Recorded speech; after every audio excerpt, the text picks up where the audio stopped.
Hi universe favourite ஒரு புத்தக கதை முழுசா படிச்சா ஒரு பிறவியிலேயே நமக்கு 2 வாழ்க்கை வாழ்ந்த அனுபவம் கிடைக்கும்னு சொல்லுவாங்க. இந்த யூடியூப் சேனல் மூலம் என்னோட இத்தனை வருஷ அனுபவத்தை உங்களோட ஷேர் பண்ண போறேன்.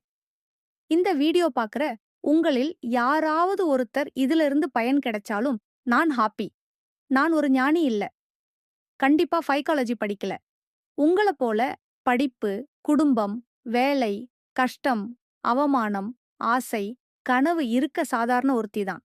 சோ, என் வாழ்க்கையில நான் பண்ண ஒவ்வொரு மிஸ்டேக்ஸ், அதுல இருந்து எனக்கு கிடைச்ச எக்ஸ்பீரியன்ஸ், முக்கியமா அதுல இருந்து நான் எப்படி ஓவர் கம் ஆனேன்.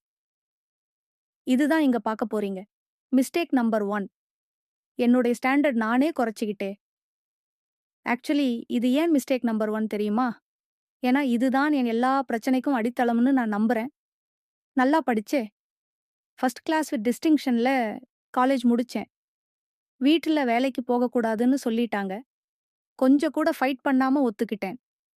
அப்புறம் கொஞ்ச நாள்ல கல்யாணம். Arrange marriage. என் மாமியார் வீட்டுக்கு ஃபுல் டைம் வேலைக்காரியானே. அப்படி ஆனதுல என்னோட மிஸ்டேக் தான் அதிகம். எனக்கு ஒரு பர்சனல் டைம் எடுத்துக்கல. காலையில எழுந்ததுல இருந்து ராத்திரி தூங்குற வரை என் மொத்த நேரத்தையும் என் வீட்ல இருந்தவங்களுக்கு பட்டா எழுதி கொடுத்துட்டேன். அவங்க தூங்கி எழுந்துக்கிற பாய் மடிக்கிறதுல இருந்து சாப்பிட்டு கை கழுவுற தட்டை எடுக்கிற வரை. சில நேரத்துல எனக்கு உடம்பு முடியாத அப்பவும் சமைச்சு வைப்பேன். மத்த வேலைகளையும் செய்வேன். இதெல்லாம் முதல்ல என் செல்ஃப் இன்ட்ரெஸ்ட்ல செஞ்சே. கொஞ்ச நாள்ல அதுவே டிமாண்டாக மாறுச்சு. அப்புறம் அத என்னால செய்ய முடியாத அப்ப என் மேல அவதூறுகளா மாறுச்சு. இவ்ளோ கஷ்டப்பட்டும் யாரும் நமக்கு மரியாதை கொடுக்கலையே அப்படி ஒரு ஆதங்கம்.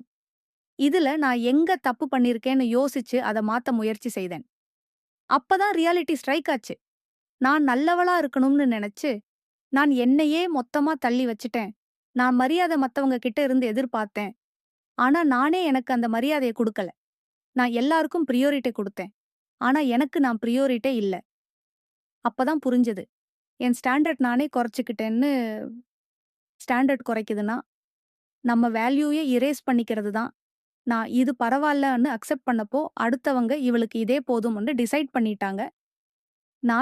நான் அட்ஜஸ்ட் பண்ணிக்கிறேன்னு சொன்னப்ப, அவங்க இவகிட்ட இன்னும் எக்ஸ்பெக்ட் பண்ணலாம் நானு டிசைட் பண்ணிட்டாங்க.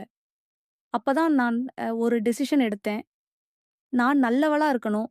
ஆனா நான் சீப்பா இருக்கக்கூடாது. நான் கேரிங்கா இருக்கணும். ஆனா கேர்லெஸ்ஸா ட்ரீட் பண்ணிக்க அனுமதிக்க கூடாது. அந்த நாள்ல இருந்து நான் என் டைம்க்கு வேல்யூ குடுத்தேன். என் ஹெல்த்துக்கு பிரையாரிட்டி குடுத்தேன். என் வாய்ஸ்க்கு ரெஸ்பெக்ட் குடுத்தேன். அப்பதான் உலகமும் எனக்கு ரெஸ்பெக்ட் குடுக்க ஆரம்பிச்சது. ஸ்டாண்டர்ட் குறைச்சுக்கிட்ட நாள்ல தான் நம்ம வாழ்க்கையே நம்ம கையில இருந்து நழுவ ஆரம்பிக்குது.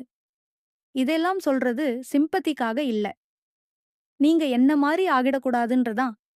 எந்த உறவுக்காகவும், எந்த ரிலேஷன்ஷிப்புக்காகவும், எந்த லேபலுக்காகவும் உங்க ஸ்டாண்டர்டை குறைக்காதீங்க. உங்க வேல்யூவை நெகோஷியேட் பண்ணாதீங்க. நீங்க இருக்கறதுக்கு முன்னாடி உங்க எக்ஸிஸ்டன்ஸ் முக்கியம். நான் அட்ஜஸ்ட் பண்ணிக்கிறேனான்னு அடிக்கடி சொன்னா, உங்க சைலன்ஸை உங்க வீக்னஸா நினைக்க ஆரம்பிச்சிடுவாங்க.